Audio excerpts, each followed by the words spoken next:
मोदी है तो संकट है, मोदी है तो गैस का संकट है, मोदी है तो तेल का संकट है, मोदी है तो महंगाई का संकट है। और उन्होंने जो कहा था कि मैं झोला उठाकर चल दूंगा, अब उनका झोला चेक करने का समय आ गया है।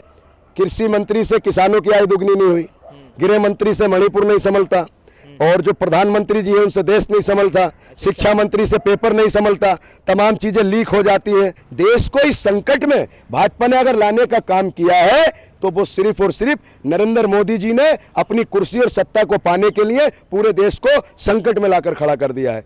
तो भारतीय जनता पार्टी दोगली राजनीति करती है, धर्म के आधार पर राजनीति करती है और बांटने के काम पर राजनीति करती है। प्रधानमंत्री जी पूरे देश को प्रवचन देकर चले गए कि विदेश मत जाइए, और खुद हमारे प्रधानमंत्री जी राजा बाबू विदेशी दौरे पर निकल गए। उन्होंने कहा कि गाड़ियों का इस्तेमाल कम कीजिए। उनका एक विधायक था मध्य प्रदेश का, शायद हजारों गाड़ियों के काफिले से चलता है, और इन्हीं के कुछ नेता साइकिलों से चल रहे हैं, वीडियो बना रहे हैं, और जो वीडियो बना रहा है वो कार से बना रहा है। तो ये सिर्फ और सिर्फ नौटंकी है और देश को गुमराह करने का काम कर रहे हैं। भारतीय जनता पार्टी और प्रधानमंत्री मोदी जी पूरी तरीके से फेल हो गए, तो अपना फेलियर छुपाने के लिए, अपनी नाकामी को छुपाने के लिए तमाम तरह की ऐसी बातें की जा रही हैं। अरे क्या बात कर रहे हैं आप, नौटंकी बता रहे हैं। आप भी चलिए ना पैदल, पेट्रोल डीजल नहीं, हम तो मेट्रो से भी चलते हैं, हम तो इलेक्ट्रॉनिक बस से भी चलते हैं, जैसा जैसा मौका होता है चलते हैं। अरे तो हम भी तो चल रहे हैं भैया, मेट्रो से चलते हैं हम। तो देखिए तमाम तरह की जो पाबंदी लगा रहे हैं। अभी बंगाल चुनाव हो रहा था, आपने रिपोर्टिंग भी की है बंगाल चुनाव में, भाजपा के नेताओं ने क्या भौकाल उड़ा रखा था। सैकड़ों सैकड़ों गाड़ियों के काफिले, पूरे भारत के जितने भाजपा के मुख्यमंत्री, केंद्रीय मंत्री, तमाम कार्यकर्ता लंबे लंबे काफिलों से चल रहे थे ना। उस समय जब विपक्ष के लोग आरोप लगा रहे थे तेल की और गैस की कमी है, तो क्या कह रहे थे, सब चंगासी कह रहे थे ना। तो अब ये क्यों कह रहे हैं, जब चुनाव था तो हम ये कह रहे हैं अगर उस वक्त कमी थी, पहले आशंका थी, आप चुनाव नहीं लड़ते, 2 महीने आप चुनाव आगे करते। देश को इस संकट में भाजपा ने अगर लाने का काम किया है तो वो सिर्फ और सिर्फ नरेंद्र मोदी जी ने अपनी कुर्सी और सत्ता को पाने के लिए पूरे देश को संकट में लाकर खड़ा कर दिया है।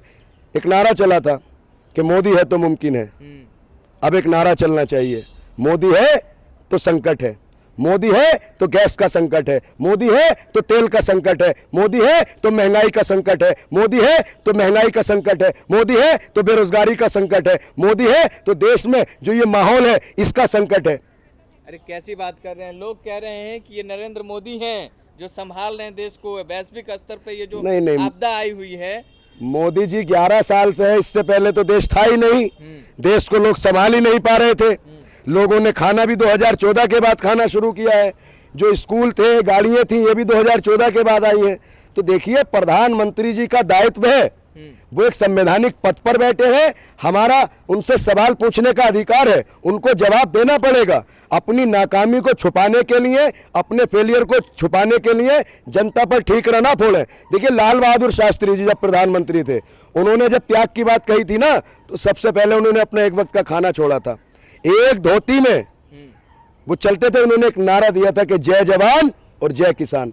आज भाजपा के लोग नारा देते हैं बटोगे तो कटोगे, 80-20 की बात करते हैं। यह फर्क है लाल बहादुर शास्त्री जी में और प्रधानमंत्री नरेंद्र मोदी जी के नेतृत्व में। पेट्रोल डीजल की किल्लत है तो आप लोग सहयोग करिएगा ना? नहीं, सहयोग कर तो रहे, अच्छे दिन और कितने अच्छे दिन चाहिए। मोदी जी हम आपसे हाथ जोड़ के निवेदन कर रहे हैं, ये जो अच्छे दिन आप लेकर आए हैं, प्लीज आप हमारे पुराने दिन हमको वापस ला कर दे दीजिए। आपके अच्छे दिनों में हमने नोटबंदी की लाइन देख ली, हमने गैस सिलेंडर की लाइन देख ली, हमने तमाम वो लाइनें देख ली जिसमें देश की जनता लाइन में लगे लगे एक दिन चक्कर खाकर गिर जाएगी। तो भारतीय जनता पार्टी के पिटारे में अब कुछ नहीं है, प्रधानमंत्री मोदी जी का पिटारा खाली है। और उन्होंने जो कहा था कि मैं झोला उठाकर चल दूंगा, अब उनका झोला चेक करने का समय आ गया है। उनके झोले में इलेक्ट्रल बॉन्ड भी देखा जाएगा, उनके झोले में जो माइनिंग की जितनी हुई है, जो पोर्ट की डीलें हुई हैं, ये सारी चीजें उनके झोले में चेक की जाएंगी। अच्छा एक बात बताइए, अब सोना चांदी की जो बात चल रही है, इससे पहले ही देश के प्रधानमंत्री ने कहा था कि कांग्रेस की सरकार आएगी या इंडिया गठबंधन की सरकार आएगी तो मंगलसूत्र छीन करके ले जाएंगे। आप गहने कम खरीदने को कह रहे हैं, कैसे देखते हैं इसको? देखिए प्रधानमंत्री मोदी जी जब 2024 का लोकसभा चुनाव चल रहा था, उन्होंने कहा था सोना हमारे गौरव का प्रतीक है, अगर ये कांग्रेस वाले आएंगे तो मंगलसूत्र छीनने का काम करेंगे। कांग्रेस ने तो मंगलसूत्र छीना नहीं छीना, लेकिन मोदी जी कह दिए कि 1 साल तक सोना मत खरीदिए। वैसे भी मोदी जी सोना 1.5 लाख के ऊपर है, एक गरीब किसान मजदूर सोना कैसे खरीदेगा। तो ये देश को इस कगार पर लाकर खड़ा कर दिया। आज देश में हर चीज की त्राही त्राही है, जनता परेशान है, किसान परेशान है। देखिए, कृषि मंत्री से किसानों की आय दुगनी नहीं हुई, गृह मंत्री से मणिपुर नहीं संभलता, और जो प्रधानमंत्री जी हैं उनसे देश नहीं संभलता, शिक्षा मंत्री से पेपर नहीं संभलता, तमाम चीजें लीक हो जाती हैं।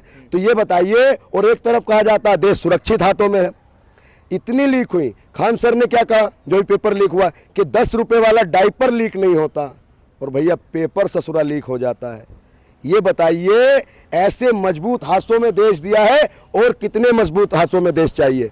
तो भारतीय जनता पार्टी दोगली राजनीति करती है, धर्म के आधार पर राजनीति करती है, और बांटने के काम पर राजनीति करती है। तो अब पेट्रोल डीजल अगर बढ़ रहा है तो आप लोग का दिक्कत नहीं हो रही है? नहीं, दिक्कत तो हो रही है भैया। गाना चलता था बीजेपी वाले जब कांग्रेस की सरकार थी, वो महंगाई सखी सैया बहुत है कमाए, महंगाई डायन खाए जाते हैं, हर महीने उछले डीजल पेट्रोल। अब ये बताइए, पहले महंगाई डायन थी, अब क्या महंगाई से फ्रेंडशिप हो गई, अब क्या महंगाई से दोस्ती हो गई। तो जो महंगाई आज से 10 साल पहले डायन थी, आज वो भाजपा के मित्र हो गई। यही भाजपा की दोहरी राजनीति। निदान करने के लिए मोदी जी बाहर गए हैं। देखिए भैया, मोदी जी तो हजारों करोड़ रुपए खर्च करके तमाम देशों की यात्रा की है, तमाम देशों की यात्रा की है, तमाम कुछ किया है, लेकिन अभी तक तो कोई निस्तारण नहीं निकला। पेट्रोल कैसे महंगा हुआ, बस चुनाव तक ये अपने कंधों पर बोझ था, लेकिन चुनाव खत्म होते ही ये बोझ इन्होंने जनता के कंधों पर डालने का काम किया। सबके साथ दिक्कत हो रही है ना, नहीं, सबका साथ सबका विकास, सबका साथ सबका विकास, सबका विश्वास, और अब आखिर में सबका विनाश। जो कहते थे कि पेट्रोल चाहे 2000 को हो जाए, वोट मोदी को देंगे, ये अब दो बोर्ड लगने चाहिए पेट्रोल पंप पर। एक तरफ वो मोदी भक्त, उनको पेट्रोल 2000 में दिया जाए, एक तरफ देशभक्त जिनको पेट्रोल 60 रुपए में दिया जाए। जो लोग कहते हैं सिलेंडर 5000 का भी ले लेंगे, उनके लिए एक रेट अलग लिखी जाए, प्राइस लिस्ट, उनके लिए 5000 का सिलेंडर जो अंधभक्त है, और जो देशभक्त है उनके लिए सिलेंडर 500 रुपये मिलना चाहिए।